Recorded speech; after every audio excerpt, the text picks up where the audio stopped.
दोस्तों, कल रात को मैं बीवी से परेशान होकर अपना जीवन अपने हिसाब से जीने के लिए निकल गया। मुझे क्या पता था कि बिना लुगाई के मर्द का जीवन कुत्ते जैसा होता है। यही बात मुझे रास्ते में कुछ भाई मिले और उन्होंने समझाने की कोशिश की और मुझे कुछ दवाई भी बताई कि अगर तुम ये दवाई लेते हो तो शायद तुम्हारी ये बवासीर ठीक हो सकती है, क्योंकि बीवियां तो सबकी एक जैसी ही होती है। मैं फिर भी नहीं मान रहा था। कहाँ जा रहे हो? मरने। कितना टाइम लगे? 40-50 साल। कंडे लकड़ी की व्यवस्था करता हूँ। उनका ये कहते ही मेरा दिल बाग बाग हो गया कि वो मेरे लिए अंडे और लड़की की व्यवस्था कर रहे थे। लेकिन जाने के बाद में फिर वो पलट गए और कहने लगे कि मैं कंडे और लकड़ी की बात कर रहा हूँ। मुझे प्यार से पास में बिठाया और बोले, मरना क्यों चाहते हो? और बूढ़ा पा गया क्या?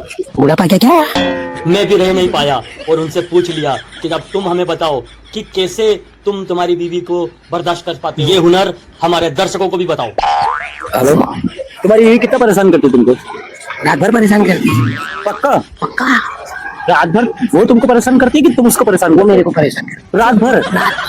उसके बाद जो उन्होंने कहा मैं तुम्हें बता नहीं सकता। इस बात का साक्षात एक कुकुर भी है जिसके ये सुनकर कान खड़े हो गए। फिर उन्होंने अपने एक दोस्त को फोन लगाया और एक औषधि मंगाई और जैसे ही वो दोस्त आया और उसने जैसे ही वो औषधि सामने दिखाई, कुकुर भी अपने घर के लिए भाग खड़ा हुआ कि ओ माय गॉड, इस औषधि के अंदर सब छिपा हुआ है कि बीवी को कैसे झेला जाता है, कैसे बर्दाश्त कर जाता है। हमसे भी ये खुशी बर्दाश्त नहीं हुई और हम दौड़ पड़े ठेके की तरफ।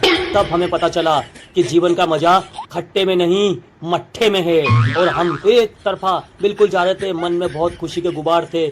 टल्ली होके मस्त होके बिल्कुल टनाटन होके फिर मैं घर की तरफ निकला और ये वो भाई साहब थे जो मुझे कह रहे थे कि बेटा घर जा, सबकी बीवियां यही करती है, सबके यही हाल है। और मैं अपने आप में बड़बड़ाते हुए कि ओ माय गॉड, ये उस दिन मुझे पहले क्यों पता नहीं चली। सलाम करता हूँ मैं उनको। और मैं जब घर आया मैंने अपनी बीवी को बताया कि ये उस दिन मुझे मिल गई है, तो वो इतनी खुश हो गई और भारत का भविष्य भी इस बात को जानकर वाही वाही करने लगा मेरी। चलो लाइक कर देना।